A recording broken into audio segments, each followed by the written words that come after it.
What's happening, Yakin, Texas? It's Ty. I'm here checking out the HOBIE Pro Angler 12 Todd Hart. Work for a Hobie and a Fishing Tackle Unlimited. Yeah, well, he's in Katy, Texas. Fishes a lot around Galveston, High Island. So why does this boat work so well when you're fishing those bull reds? Oh, this boat is awesome. I can launch at the beach, I can drive all the way down, pull my truck next to the water, drag it off, pedal right out through the surf. It handles about any surf. Take it out there, drop my anchor, drop the anchor trolley, chunk out some mullet, and just pull in those big bull reds. I always have my dry bag in there with stuff I never really use, but my phone, my wallet's in there. Okay. Extra clothes and a few extra fishing gear, leaders, a couple lures and stuff I might just throw in there. So there's a lot of room, so sometimes I don't know what's in there. So this is your dry box? Yeah. Basically. I guess they all come with the turbo, with the turbos, right? Yes, what number sir. do you set yours at? Mine's set on 5. I'm about 6 foot, just a little shy of 6'1", and that's a good, comfortable range for me. I have a couple of these set up at home. I have one if I'm freshwater, a couple if I'm BTB, and a couple if I'm in the bay. So, I have one set up with top waters. I have another one set up with suspension baits and some deep divers, depending on what I'm doing that day. And they're easy to switch out, so I kind of know where I'm going the night before. I just throw the box in that I need. Oh, this is the gulp spot right here. Oh, that's a good idea.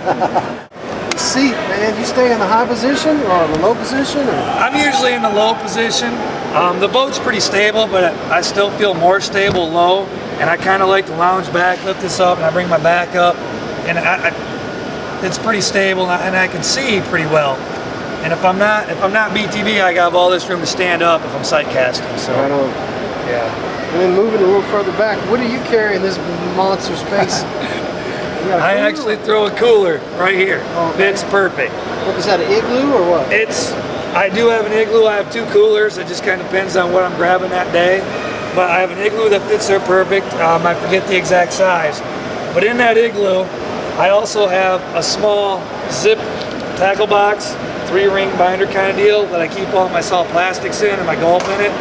And then I have another one of those little portable lunch boxes. I have other gulp and plastics in. I have a resealable gulp in there and some other bags I've opened. And then in front of your cooler, what do you have? My net sits right here.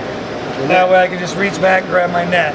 And then if I throw fish in the cooler, I have to pull those 2 little tackle boxes out and I throw them either there or here.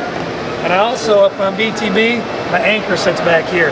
BTB, that's beyond the breaker. So Todd said he puts his anchor all the way in the back behind the cooler. See, it's easy, you can just reach back and grab it.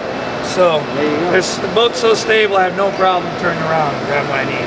Well, there you go. That's Todd Hart's Hobie. He's a Hobie Pro staffer, and that's how he rigs his Pro Angler 12. I'm Todd. We'll catch you next time right here on Yakin, Texas. Ty's signature 30 miles out gear is in. Check it out at 30milesout.com.